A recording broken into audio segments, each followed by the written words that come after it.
এই সংসারে এমন কখনোই হবে না যে আপনি কিছু একটা করলেন কিন্তু তার মূল্য আপনাকে দিতেই হলো না।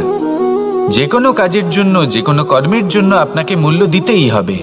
প্রকৃতিও আমাদের এটাই শেখায়। আকাশে দেখুন সূর্যকে, প্রত্যেকদিন আমাদের প্রকাশ প্রদান করেন। এনাকে সূর্যনারায়ণ বলা হয়। ইনি কি মূল্য প্রদান করেন? নিজে জ্বলতে থাকেন। ধরিত্রী মাতা, এই ভূমি, ইনি কি মূল্য প্রদান করেন? প্রহার সহ্য করেন। আমরা এই ধরিত্রীতে প্রহার করে মাটি খুঁড়ে তাতে বীজ বপন করি, তবেই আমরা অন্ন লাভ করি, তবেই ফসল পাই। জীবনে যদি আপনাকে সফল হতে হয়, সম্মান পেতে হয়, যশ পেতে হয়, তাহলে আপনাকে মূল্য দিতেই হবে। যদি আপনি সাফল্য লাভ করতে চান তাহলে দিন রাত আপনাকে ত্যাগ করতে হবে, যেখানে সমগ্র সংসার সন্তোষ অনুভব করছে আর আপনাকে করতে হচ্ছে পরিশ্রম। যদি আপনি সম্মান প্রাপ্ত করতে চান তাহলে আপনাকে সেই সুখ ত্যাগ করতে হবে যা সবার কাছে রয়েছে। যদি আপনি যশ লাভ করতে চান তাহলে নিজের অন্তরকে মেরে ফেলা আপনাকে শিখতে হবে, তবেই আপনি যশ লাভ করবেন। জীবনে শুধুমাত্র ধন মূল্যবান নয়, কিন্তু এই যে মূল্যের কথা আমি বলছি সেটা যদি আপনি দিতে পারেন তাহলে নিশ্চিত রূপে এটা আপনাকে আরো মূল্যবান করে তুলবে, নিশ্চিত রূপে গড়ে তুলবে। তাহলে এটাই করুন আর আমার সাথে ভালোবেসে বলুন, রাধা রাধা। মানুষের শরীর থেকে যা কিছু নির্গত হয় সবই পচনশীল, তা থেকে দুর্গন্ধ বেরোয়, একটা ঘৃণাবোধ জন্ম নেয়। আমাদের রক্ত হোক, অবশিষ্ট হোক, ঘাম হোক, নিঃশ্বাস হোক, আবার এমনকি যখন আমরা মনুষ্য শরীর ত্যাগ করি তারপরেও এই শরীরেও পচন ধরে, তার থেকে দুর্গন্ধ বেরোয়। কিন্তু বিষয়টা হলো এটা আমাদের হাতেই নেই। তাহলে আমাদের হাতে কি রয়েছে? আমাদের কর্ম, আমাদের উদ্দেশ্য আর আমাদের বাণী। যদি এইগুলো শুভ রাখেন তাহলে শুধু নিজে সুগন্ধিত থাকবেন না, এই সমগ্র সংসারকে সুগন্ধিত করে তুলবেন। কথায় আছে যে বাণীর থেকে অধিক মূল্যবান আর কিছুই নেই। সেই জন্য যে কোনো কথা বলার আগে নিজের শব্দকে নিজের মনের তুলাদণ্ডে মেপে দেখুন, তারপরে তার প্রয়োগ করুন। কখনো কখনো এমনও হতে পারে যে আপনার কথা কারোর জীবনে আশীর্বাদ হয়ে দাঁড়ালো, যার দ্বারা হয়তো সে শক্তি এবং প্রসন্নতা লাভ করলো। আবার এমনও হতে পারে যে আপনার কথা হয়তো কারোর মনে এমন আঘাত দিল সে সেই আঘাত কোনোদিনও ভুলতে পারল না। আসুন আমার সাথে ভালোবেসে বলুন, রাধা রাধা। যদি আমি স্থির করি, যদি নিশ্চিত করি একটা মূর্তি গড়ে তুলব, আর কিছুক্ষণ সেই কাজটা করে আবার কিছুক্ষণ পরে বন্ধ করে দিই, আবার কিছুক্ষণের জন্য কাজটা করে আবার সেই কাজ বন্ধ করে দিই, আবার কিছুক্ষণের জন্য কাজটা করে বলি ক্লান্ত লাগছে, কিছুক্ষণের জন্য বিশ্রাম নিয়ে নিই, যদি এইভাবে আমি কাজটা করি তাহলে কি এই কাজ উচিত সময় এবং উচিতভাবে সম্পন্ন হবে? কখনোই নয়। শুধু তাই নয়, যে কোনো কাজ যদি পূর্ণ করতে হয়, উচিতভাবে করতে হয়, উচিত সময়ের মধ্যে করতে হয়, তাহলে প্রয়োজন সততার এবং অখণ্ড প্রচেষ্টার। সততা ছাড়া আপনি যে কাজই করুন না কেন উচিত সময় তা সম্পূর্ণ হবে না, আর মনোবাঞ্ছিত ফল আপনি কখনোই পাবেন না। তাই যে কাজই আরম্ভ করুন না কেন সততার সাথে এবং অখণ্ড প্রচেষ্টার সাথে করুন, তখনই কর্ম এবং তখনই এই জীবন সফল হবে এবং এই মন প্রসন্ন হয়ে বলবে, রাধা রাধা। কেউ আমাকে মাখন চোর বলেন, কেউ বা আমাকে মুরলী মনোহর বলেন, কেউ আমাকে যুদ্ধ বিমুখ বলেন, কেউ বা আমাকে সুদর্শনধারী বলেন, কিন্তু আমি আসলে কে? আসুন আজ আমি আপনাকে আমার আসল পরিচয় জানাবো। বাড়িতে সুস্বাদু মাখন থাকা সত্ত্বেও গোপীদের কাছে সুমধুর ভালোবাসাপূর্ণ বকুনি খাওয়া যে ভালোবাসে সেই হলো কৃষ্ণ। আঙুলে সুদর্শন চক্র থাকা সত্ত্বেও যে রথের লাগাম ধরে থাকবে সেই সিদ্ধান্ত নিয়েছে সেই হলো কৃষ্ণ। দ্বারকার মতো অনন্য রাজমহল থাকা সত্ত্বেও সুদামার মতো সখা যার অত্যন্ত প্রিয় সেই হলো কৃষ্ণ। যদি আপনার মনে প্রেম থাকে আপনি প্রেম বিতরণ করেন, সবাইকে ভালোবাসেন এবং ভালোবাসা রক্ষার খাতিরে শস্ত্র হাতে নিতেও আপনি সক্ষম থাকেন, তাহলে আপনি হলেন কৃষ্ণ। আসুন আমার সাথে ভালোবেসে বলুন, রাধা রাধা। ব্যায়াম, এই শব্দ আমরা সকলে শুনেছি, আর এটা সারা জীবন আমাদের সাথেই থাকে কোনো না কোনো রূপে। যখন আমরা জন্মগ্রহণ করি, চলতে শিখি, প্রথমে আমরা হামাগুড়ি দিয়ে চলি, পরে চলতে চেষ্টা করি কিন্তু পড়ে যাই। তখন আমাদের বাড়ির গুরুজনেরা আমাদের আটকান না, ওনারা মনে করেন এইভাবেই আমাদের সন্তান চলতে শিখবে, এইভাবেই তার পা আরো মজবুত হবে, যা অত্যন্ত গুরুত্বপূর্ণ। এইবার জীবনকালে যতই আমরা এগোতে থাকি, এই ব্যায়াম বিভিন্ন রূপে আমাদের সাথেই থাকে। কিন্তু আপনি কি জানেন যে এই ব্যায়ামের তাৎপর্য আসলে কি? আপনি কি জানেন এই ব্যায়ামের মর্ম আসলে কি? যখনই আমরা এই ব্যায়াম করি, আমাদের শরীরের মাংসপেশি ক্ষয় হয়।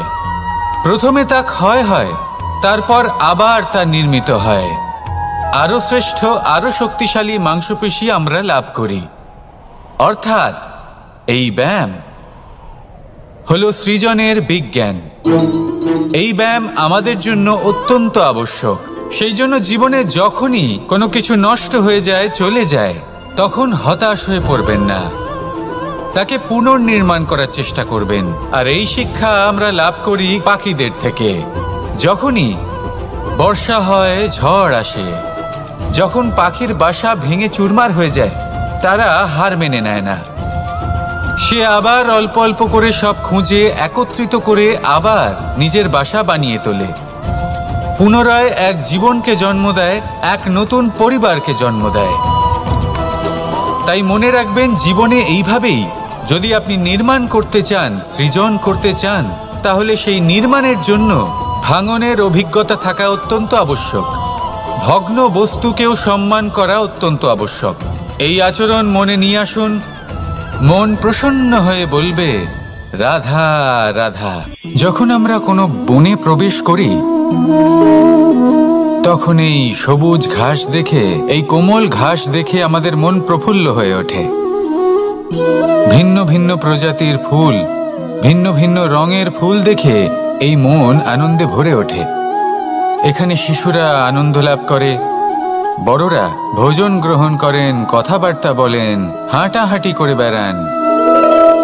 এবার ভেবে দেখুন, যখন এই উপবনের নির্মাণ হয়েছিল, সেই সময় যদি এই মাটিকে সঠিকভাবে খনন না করা হতো, যদি তাতে সঠিকভাবে বীজ রোপণ না করা হতো, যদি কোনো সংঘর্ষ না হতো, পরিশ্রম না করা হতো, যদি চলতে চলতে পায়ে কাঁটা না বিঁধে যেত, তাহলে এই সুন্দর বন দেখে আমরা কি এই আনন্দ লাভ করতে পারতাম? কখনোই নয়।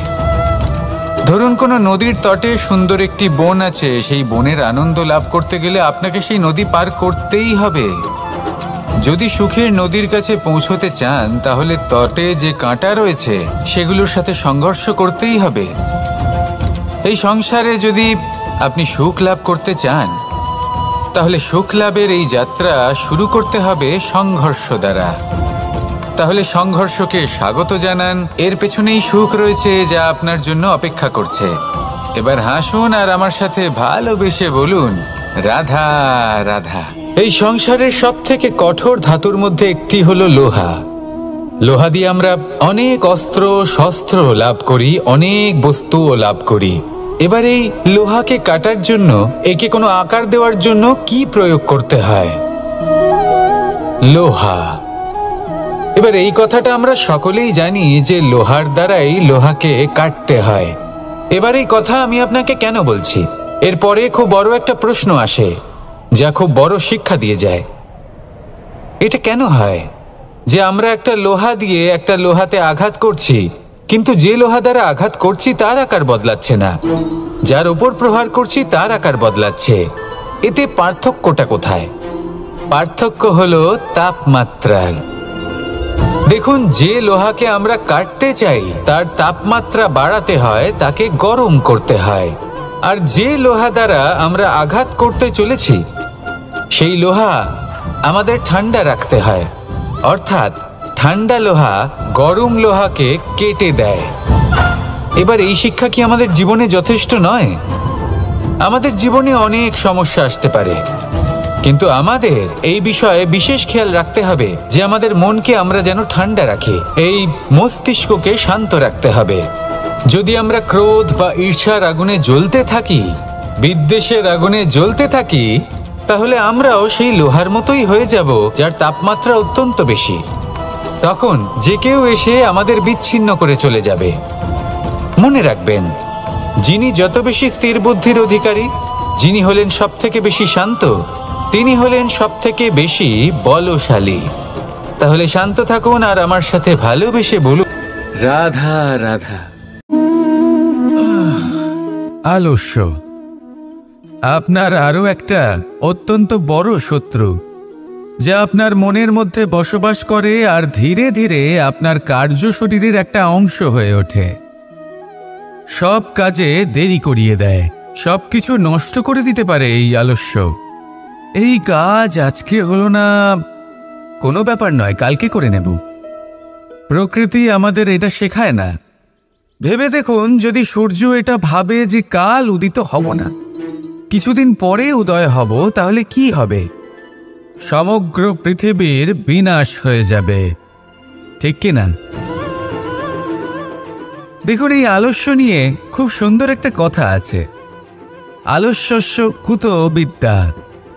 অর্থাৎ যিনি অলস হয়ে বসে থাকেন তিনি বিদ্যা লাভ করেন না, জ্ঞান লাভ করেন না, আর জ্ঞান না থাকলে তিনি ধন অর্জন করতে পারেন না।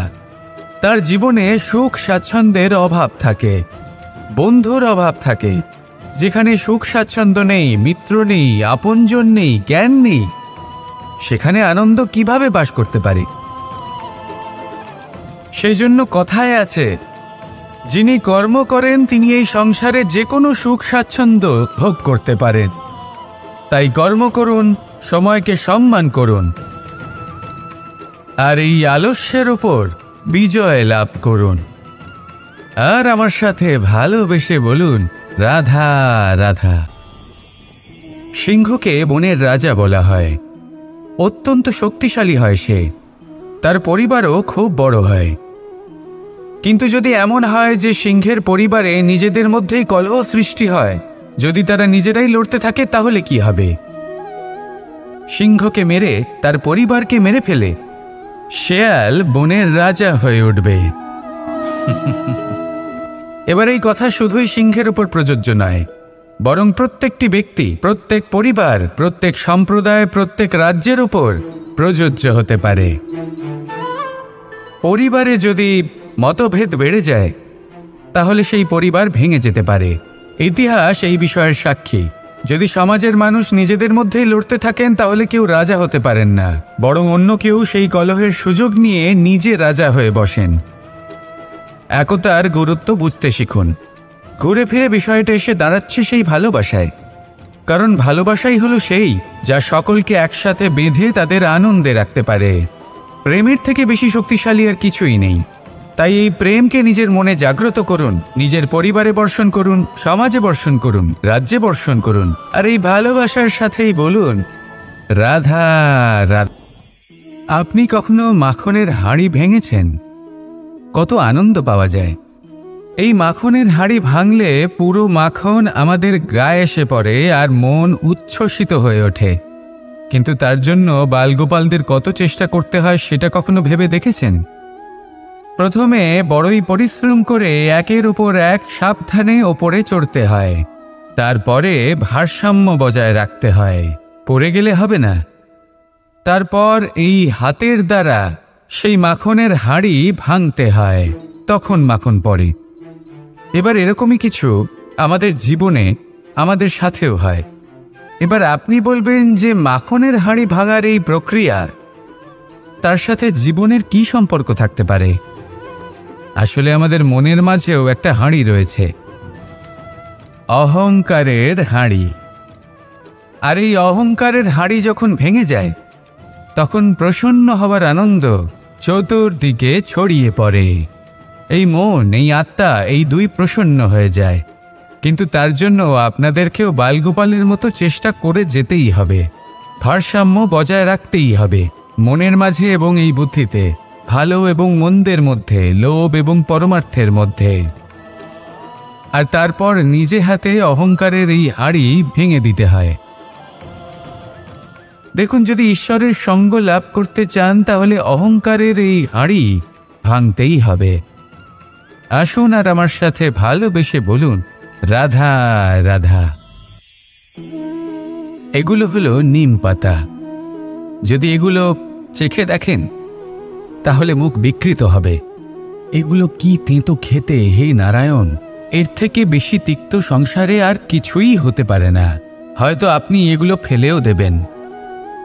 কিন্তু যদি এই স্বাদের ঊর্ধ্বে উঠে এই নিমের বিষয়ে আপনারা জানতে চেষ্টা করেন তাহলে আপনি জানতে পারবেন যে এই নিম কতটা বেশি গুরুত্বপূর্ণ, কত গুরুত্বপূর্ণ ওষুধ, আর আমাদের শরীরের জন্য কতটা বেশি লাভজনক। এই নিম, এর মধ্যে অনেক রোগের উপশম নিহিত রয়েছে। এবার জীবনে আমরা বিভিন্ন মানুষের সাথে পরিচিত হই, নেত্র দ্বারা তাদের দেখি, কিন্তু তাদের আমরা খুব একটা পছন্দ করি না। সেক্ষেত্রে আমাদের কি করা উচিত? অন্তর মন দিয়ে তাদের দেখা উচিত।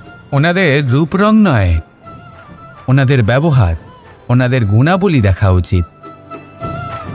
কারণ হতে পারে ঠিক যেমন নিম পাতা বাস্তবে খুব তেতো কিন্তু আমাদের শরীরের পক্ষে লাভজনক, সেইভাবেই এইসব মানুষ যাদের দেখলে আমাদের ভালো লাগে না, যাদের রূপ রং আমাদের পছন্দ হয় না, হয়তো সেই মানুষগুলোই আমাদের জীবনকে পূর্ণরূপে পাল্টে দিতে পারেন। হতে পারে তাদের মধ্যে এমন ক্ষমতা রয়েছে, আমাদের সুখ, শান্তি, প্রেরণা প্রদান করতে পারেন, আমাদের দুঃখ হরণ করতে পারেন, আমাদের পথ দেখাতে পারে। সেই জন্য যখনই কোনো ব্যক্তিকে দেখবেন, চর্মচক্ষু নয়, অন্তর্মন দিয়ে দেখবেন, রূপ রং নয়, গুণাবলী দেখবেন। মানুষকে আরও ভালোভাবে বুঝতে পারবেন, আর এই মন প্রসন্ন হয়ে বলবে, রাধা রাধা।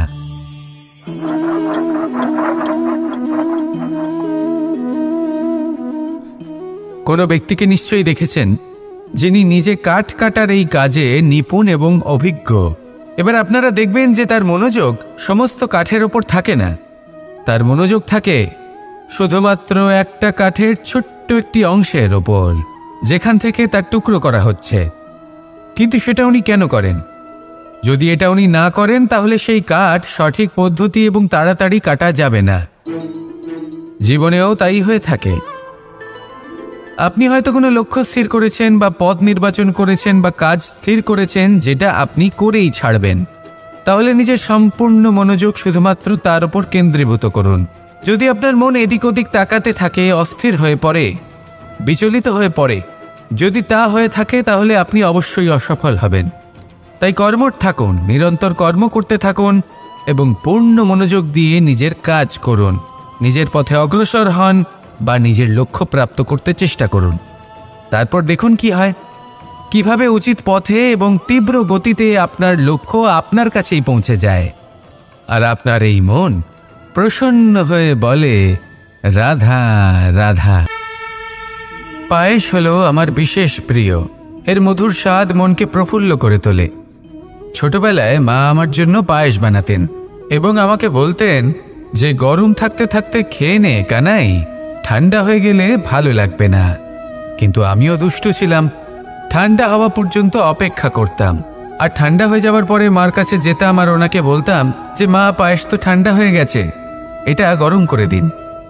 তখন মা হাসতেন আর বলতেন যে পায়েস না হয় আমি আবার গরম করে দেব কানাই, কিন্তু এর মধুর স্বাদ, সেই মিষ্টত্ব, সেই সুবাস, সেটা আবার ফিরে আসবে না। কথাটা সত্যি। আর এই সত্যটাই আমাদেরও জীবনের সত্য। আমাদের জীবনের মধুর সম্পর্কগুলি, এতে যখন কটুভাব প্রবেশ করে তখন সেই মিষ্টত্ব ফিরিয়ে আনা প্রায় অসম্ভব ব্যাপার হয়ে যায়। আপনি চেষ্টা করে সেই সম্পর্ক ঠিক করতেই পারবেন, তার জন্য অগাধ পরিশ্রম করতে হবে, কিন্তু আবার সেই মিষ্টত্ব কখনো ফিরে আসবে না। সেই জন্য আপনার জীবনের যে মধুর সম্পর্ক আছে, যতটা সম্ভব চেষ্টা করুন তাতে মিষ্টত্ব বজায় রাখতে। কটুভাব আসতে দেবেন না। আসুন আর আমার সাথে মধুর স্বরে বলুন, রাধা রাধা। এই সংসারে সব থেকে ভয়ানক এবং গভীর অন্ধকার কোনটা? সেটা যখন মেঘ সূর্যকে ঢেকে দেয় এবং সংসার অন্ধকারাচ্ছন্ন হয়ে ওঠে, নাকি তখন যখন সূর্যাস্তের সময় ঘনিয়ে আসে, সূর্য ঢলে যায় এবং এই সংসারে অন্ধকার ছেয়ে যায়, নাকি সেই অমাবস্যার রাত্রি যখন চতুর্দিকে ঘন অন্ধকার থাকে এবং চন্দ্রমার প্রকাশ কোথাও থাকে না? না, এই সংসারে সব থেকে বেশি ভয়ানক অন্ধকার হল মানসিকতার অন্ধকার। মানসিকতা খুব গভীর একটা বিষয়। এই মানসিকতাই সত্যের রূপ ধারণ করে এবং আমাদের এই মানসিকতা এবং বিবেকে একটা সূর্য থাকে। যদি আমরা এটা জীবন থেকে বের করে ফেলি, তাহলে নিরাশা, হতাশা, অসফলতা এর এমন এক ঘন অন্ধকারে আমরা ফেঁসে যাব যে তার থেকে বাইরে বের হওয়া প্রায় অসম্ভব ব্যাপার হয়ে দাঁড়াবে। বড়ই কঠিন হয় সেই সময়। সেই জন্য ইতিবাচক মনোভাব থাকা খুব প্রয়োজনীয়। এটা ভাববেন না যে এটা আমার সাথে কেন হলো, এই সমস্যা কেন এলো, ওই ব্যক্তি আমার সাথে এটা কেন করলেন। এটা ভাবুন যে আমি জীবনে যে পরিস্থিতিতে দাঁড়িয়ে আছি তার থেকে আমি ঠিক কিভাবে বাইরে বেরোতে পারবো। যতই ঘন অন্ধকার থাকুক না কেন, খুব ছোট একটা প্রদীপের প্রকাশ আমাদের পথপ্রদর্শক হয়ে দাঁড়াতে পারে। আর আমাদের জীবনে এই ছোট্ট একটা প্রকাশ হলো আশা। এই আশার একটি কিরণ আমাদের অত্যন্ত গাঢ় অন্ধকারেও পথ দেখাতে পারে। তাই এই আশাকে সবসময় মনে প্রজ্বলিত করে রাখুন। গাঢ় থেকে গাঢ় অন্ধকারের সাথে, কঠিন থেকে কঠিনতর সমস্যার সাথে লড়াই করুন, সামনে এগিয়ে চলুন আর আমার সাথে ভালোবেসে বলুন, রাধা রাধা। মানুষ যখন জন্ম নেয় তখন তার সাথে তার জিহ্বাও জন্ম নেয়। কিছু বছর পরে তার দাঁতও ওঠে, আর বৃদ্ধ অবস্থায় এই দাঁত তার সঙ্গ ছেড়ে চলে যায়। কিন্তু জিহ্বা তখনও সঙ্গ দেয়, কারণ দাঁত কঠোর হয় কিন্তু জিহ্বা কোমল হয়। ঠিক সেরকমই আপনি আপনার অস্তিত্ব বেশি সময় অবধি অক্ষুণ্ণ রাখতে চাইলে আপনাকে জিহ্বার মতো কোমল আর নমনীয় হতে হবে, যাতে যেমনই পরিস্থিতি আপনার সম্মুখে আসুক, চড়াই আসুক বা উতরাই, দুঃখ আসুক অথবা সুখ, ক্ষতি হোক বা লাভই হোক, আপনার অস্তিত্ব যেন না ক্ষুণ্ণ হয়। কঠোর হওয়ার ফলে আপনার ভেঙে পড়ার সম্ভাবনা অনেক বেড়ে যায়। সমস্যা যেমনই হোক, দুঃখ আসুক অথবা সুখ, কোমলতার সাথে, সাহসের সাথে তার সম্মুখীন হন। রাধা রাধা। মন্থন। আমরা সবাই এটাই জানি যে অমৃত পাওয়ার জন্য সমুদ্র মন্থন করা হয়েছিল, কিন্তু এর পিছনে যে মহান উদ্দেশ্য ছিল তা বেশিরভাগ লোকই বোঝে না। আজ সেই মহান উদ্দেশ্য আমি আপনাদের বুঝিয়ে বলছি।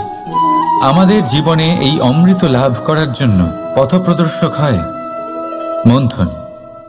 তারপরে আমরা করি প্রতিজ্ঞা, তারপর নিই প্রস্তুতি, যেটা দেবতারা আর অসুরেরা একসাথে করেছিলেন। তারপর আমরা করি চেষ্টা। বাসুকীর মুখ থেকে বিশ্বশ্বাস নির্গত হওয়া এটা প্রারম্ভিক বাধা হয়ে দাঁড়িয়েছিল, তবুও আমাদের লক্ষ্য দৃঢ় ছিল।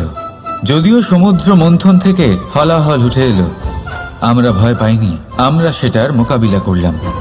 ঠিক সেই পথেই যখন আমরা অনেক অমূল্য রত্ন পেলাম, নক্ষত্র পেলাম, সেটার প্রতি আকর্ষিত না হয়ে অমৃত লাভ করার পরেই আমরা শান্ত হলাম।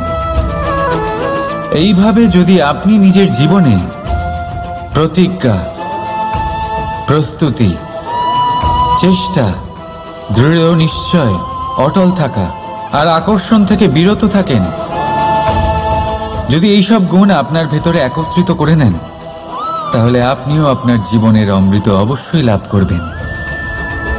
রাধা রাধা। মানুষের কোন বিষয়ে অহংকার থাকে?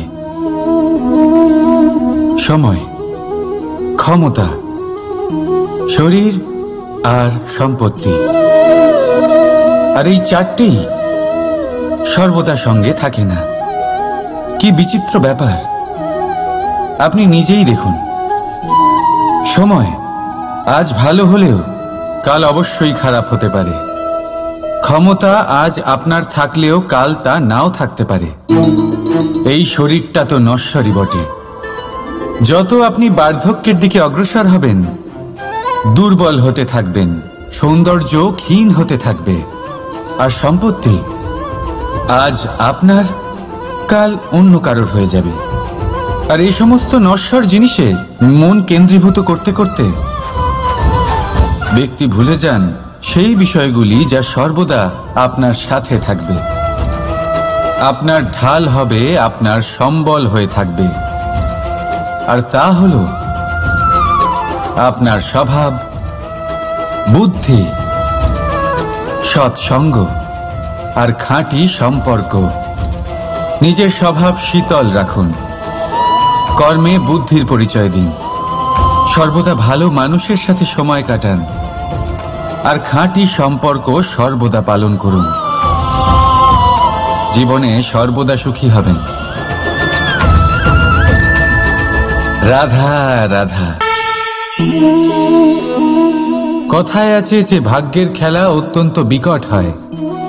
দেবতারাও বুঝতে পারেন না যে এই খেলা কি। আমরা তো শুধু সাধারণ মানুষ। ঠিক আছে, সিদ্ধান্তের কথা বলি। সিদ্ধান্ত নেওয়া তো আপনারই হাতে আছে। কেন? দেখুন, ভাগ্য আপনার সিদ্ধান্ত পাল্টাতে পারে না, কিন্তু আপনার সিদ্ধান্ত, এটা আপনার ভাগ্য অবশ্যই পাল্টাতে পারে। তাই ভাগ্যের উপরে নির্ভরশীল থাকবেন না। মনোসংযোগ করুন আজকের সিদ্ধান্তের ওপর। শান্ত মনে বিচার করুন, তারপর সিদ্ধান্ত নিন, কারণ এই সিদ্ধান্ত এটা বড়ই গুরুত্বপূর্ণ। আপনার আজকের সিদ্ধান্ত আপনার ভবিষ্যতের কাঠামো। আপনার আজকের এই সিদ্ধান্ত ভবিষ্যতে সৌভাগ্য হতে পারে, আবার দুর্ভাগ্য হয়ে দাঁড়াতে পারে। সিদ্ধান্ত আপনার। রাধা রাধা। আমরা সবাই মন্দিরে যাই, ঈশ্বরের সামনে হাত জড়ো করে বসি আর নিজের ইচ্ছে প্রকাশ করি। কখনো ভেবেছেন ঈশ্বরের কেমন লাগতে পারে যে আমার ভক্তরা আমার কাছে আসে শুধুমাত্র নিজের ইচ্ছে পূরণের জন্য, আমার সাথে দেখা করতে নয়? অসংখ্য লোক মন্দিরে যান নিজের ইচ্ছে ঈশ্বরকে জানানোর জন্য। যদি তাদের ইচ্ছে পূরণ না হয়, তারা হতাশ হয়ে পড়েন। এবার থেকে যখনই আপনি মন্দিরে যাবেন, ঈশ্বরের সামনে বসবেন, হাত জড়ো করবেন আর বলবেন, ধন্যবাদ, ধন্যবাদ ঈশ্বর যে আপনি আমাকে যা দিয়েছেন তাতেই আমি খুশি। শুধু আমাকে পথ দেখাবেন যে কিভাবে আমি নিজের কর্মের দ্বারা, শুধু আমার কর্মের দ্বারা সেই সব পেতে পারি যা আমি চাই। ঈশ্বরের থেকে শুধু চাইতে গেলে তাহলে ঈশ্বরের কাছে নিজেকে অনেক ছোট মনে হবে। কিন্তু যদি নিজের কর্ম করে তারপর ঈশ্বরকে ধন্যবাদ জানান, তাহলে সঠিক রূপে আপনি ঈশ্বর লাভ করবেন। রাধা রাধা। আশ্চর্য ব্যাপার, তাই না? আমাদের সবসময় আমাদের নাম ধরে ডাকা হয়,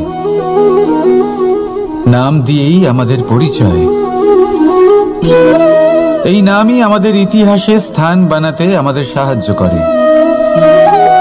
সুনাম অর্জন করতে মানুষ কি না করে থাকে, নামে যাতে কলঙ্ক না লাগে তার জন্য মানুষ কি না করে থাকে। জীবনে আপনি যা পেয়েছেন, অর্থ, সম্পত্তি, সুখ, এই সব কিছুই নামের কাছে মূল্যহীন। নাম সর্বদা উচ্চ স্থানে থাকে। এই নামকরণের অনুষ্ঠান আমাদের কাছে অত্যন্ত গুরুত্বপূর্ণ।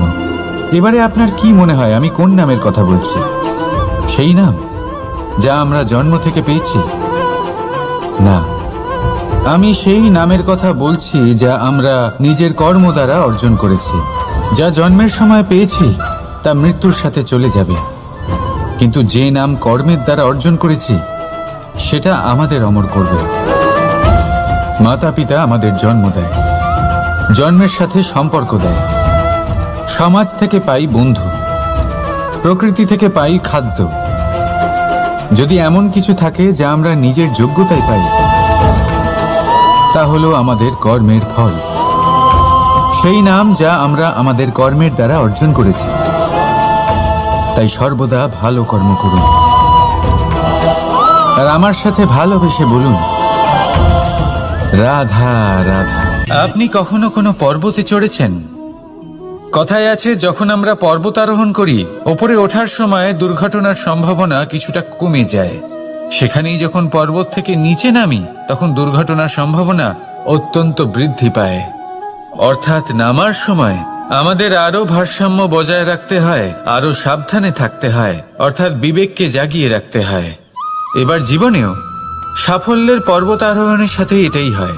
যখন আমরা সাফল্যের পর্বত আরোহণ করতে থাকি, তখন এমনি আমাদের লক্ষ্য আমাদের গন্তব্যের দিকে থাকে। আমরা নিরন্তর পরিশ্রম করি, চেষ্টা করতে থাকি, আমাদের মধ্যে সেই উৎসাহ থাকে, সেই সাহস থাকে। কিন্তু একটা কথা সত্যি, সমস্ত আরোহণের পরে অবরোহণ থাকে। আর এই অবরোহণই থাকে যেখানে বেশিরভাগ মানুষ নিজের ভারসাম্য বজায় রাখতে পারেন না, আর সেখানেই ভেঙে পড়েন। তাই জীবনে যদি সাফল্যের শিখরে পৌঁছতে চান, তাহলে আপনাকে নিরন্তর প্রয়াস করতে হবে, সংঘর্ষ করতে হবে, পরিশ্রম করতে হবে, আর নিজের লক্ষ্যের দিকে একাগ্রতা কেন্দ্রীভূত করতে হবে। তাহলে আপনি নিজের লক্ষ্য অবশ্যই পাবেন। কিন্তু যখন অবরোহণের সময় আসবে, যা নিশ্চিত রূপে আসবেই, তখন আপনাকে সংঘর্ষ করতেই হবে, ধৈর্য ধরতেই হবে, সাবধানে থাকতেই হবে, ভারসাম্য বজায় রাখতেই হবে। এটা হলো অত্যন্ত আবশ্যক, কারণ পরবর্তী সাফল্যের শিখরে আপনাকে পৌঁছতেই হবে, আর তার জন্য আপনাকে সুরক্ষিতভাবে অবরোহণ করতেই হবে। ঠিক কিনা? আসুন আর আমার সাথে ভালোবেসে বলুন, রাধা রাধা। প্রসন্নতা এমন এক অনুভূতি যা আমরা সকলে পেতে চাই। এবার এটা ভেবে দেখুন যে আমরা আমাদের প্রসন্নতার জন্য অন্য কাউকে দায়ী কেন করি। আজও এরকম কিছু করেছে, ওর জন্য আমি দুঃখী হয়ে আছি। আজও এমন কিছু করলো যার ফলে আমার মন প্রসন্ন হয়ে উঠল। না, আপনাকে স্পষ্ট করে একটা কথা বলে দিই, আপনার প্রসন্নতা না শুধু আপনার নির্বাচন, না শুধু আপনার হাতে রয়েছে, বরং আপনি নিজের প্রসন্নতাকে নিজেই আকৃষ্ট করেন। এই ফুলগুলিকে দেখুন, এই ফুল এর সুগন্ধ ছড়ায়, আর এই ফুল নিজের দিকে কীট পতঙ্গদের আকৃষ্ট করে। এবার দেখুন, কীট পতঙ্গ কাদের আকৃষ্ট করে? গিরগিটি বা ব্যাঙ, এরকম কিছু প্রাণীদের। এবার এই যে ফুল, কীট পতঙ্গের জন্য এই যে ফুল, তার বিকাশ হয়, এ আরো প্রস্ফুটিত হয়, ওর বংশ আরো বৃদ্ধি পায়। তাই এর তাৎপর্য হলো সহজ, ফুল উচিত ব্যক্তিকে নিজের দিকে আকৃষ্ট করে। এবার কীট পতঙ্গের কথা বললে তারা কাদের আকৃষ্ট করে? তাদেরই, যারা তাদেরই শিকার করবে, খাদ্যরূপে গ্রহণ করবে। এবার কাকে আপনি নিজের দিকে আকৃষ্ট করতে চান, তার নির্বাচন আপনারই। আপনি কি প্রসন্নতাকে নিজের দিকে আকৃষ্ট করতে চান, নাকি অপ্রসন্নতাকে করতে চান, তার নির্বাচন আপনারই।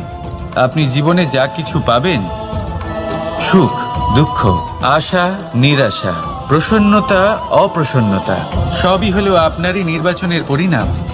তাহলে সঠিক নির্বাচন করুন আর আমার সাথে ভালোবেসে বলুন, রাধা রাধা। ঘূর্ণিঝড়, যখন এই ঘূর্ণিঝড় আসে, তখন প্রচন্ড বেগে হাওয়া বয়ে চলে। সেই সময় এমন কিছু বৃক্ষ আছে যা কঠিন হয়ে দৃঢ় হয়ে দাঁড়িয়ে থাকে। সেই গাছ যা 10 বছর ধরে বা সহস্র বছর ধরে দাঁড়িয়ে থাকে, তাদেরকে আপনি খুব সহজে নাড়াতে পারবেন না। কিন্তু ঘূর্ণিঝড়, এর প্রভাব এতটাই তীব্র হয়, এর হাওয়াতে এতটাই প্রবল শক্তি থাকে যে এই বৃক্ষগুলিকে উচ্ছেদ করে, সেই বৃক্ষ নষ্ট হয়ে যায়। এবার এমন কিছু বৃক্ষ থাকে যাদের কাণ্ড নমনীয় হয়, খুবই নরম হয়। সেই জন্য যখন জোরে বাতাস বয়, কোনো ঘূর্ণিঝড় আসে, তখন এই বৃক্ষগুলি ঝুঁকে যায়। আর যখন এই ঘূর্ণিঝড় চলে যায়, শান্ত হয়ে যায়, তখন ওরা আবার দাঁড়িয়ে পড়ে। এবার এটাকে আপনি কি বলবেন, কি বুঝবেন আপনি? সুযোগ সন্ধানী? না, বরং এটাই হলো প্রকৃত আদর্শ। যখন আপনার সামনে এমন কেউ থাকেন যিনি আপনার থেকে অনেক শক্তিশালী, তখন তাকে সম্মান করা আপনাকে শিখতেই হবে। তাই মনে রাখবেন, এই সংসারে যখনই দুই শক্তির একে অপরের সাথে সংঘর্ষ হয় শুধুই বিনাশ হয়, কিন্তু যখন শক্তির সাথে আসক্তি মিলিত হয় সেখানে সুরক্ষা থাকে, সেখানেই কিছু নির্মাণ হয়। তাই আসুন আর আমার সাথে ভালোবেসে বলুন, রাধা রাধা। ভয়, আমরা ভয়ের বিষয়ে অনেক কথা বলি, ভয়ের থেকে সবসময় দূরে পালাই। কখনো ভেবে দেখেছেন আমরা এই ভয়ের সদ্ব্যবহারও কি করতে পারি না? নিশ্চিত রূপে করতেই পারি। এমন কোনো অক্ষর নেই যার দ্বারা কোনো মন্ত্র হয় না। তাই নিশ্চিত রূপে এই ভয়েরও সদ্ব্যবহার আমরা করতেই পারি। নির্ভর করছে আপনার দৃষ্টিভঙ্গির ওপর, আপনার প্রতিক্রিয়ার ওপর। ভয় যখন সামনে আসে দুটো পথ থাকে। প্রথমটা হলো ভয়ভীত হয়ে চুপচাপ পালিয়ে যাওয়া, আর দ্বিতীয় পথ সেই ভয়ের সম্মুখীন হওয়া। সেই ভয়ে ডুবে গিয়ে দেখুন এমন কি আছে যা আপনাকে পিছনে টেনে রাখছে।